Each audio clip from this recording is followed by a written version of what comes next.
On a un système qui balaie le Québec en ce lundi. Déjà, les effets qui se sont fait sentir du côté de la Abitibi-Témiscamingue avec la visibilité qui était quand même assez réduite au courant de la matinée pour certains secteurs. Ça se poursuit en après-midi et en soirée avec des épisodes de forte neige qui vont être à surveiller, des forts vents aussi qui pourraient rendre les déplacements difficiles sur plusieurs secteurs. Et ce système, il se déplace assez vite. Donc mardi, déjà, il devrait pas mal avoir quitté le Québec. Donc vraiment, on surveille la journée de lundi en particulier, en fin d'après-midi et en soirée.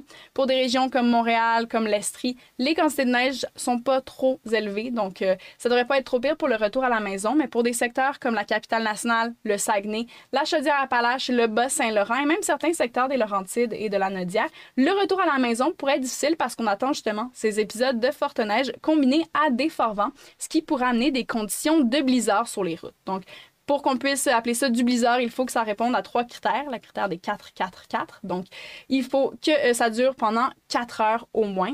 Il faut que la visibilité soit sous 400 mètres et il faut des rafales de plus de 40 km/h. Et des rafales, on va en avoir aujourd'hui avec ce système, alors qu'on parle de vent dans les 70 à 100 km/h pour plusieurs secteurs du Québec possibles au courant de l'après-midi et de la soirée, en particulier la vallée du Saint-Laurent.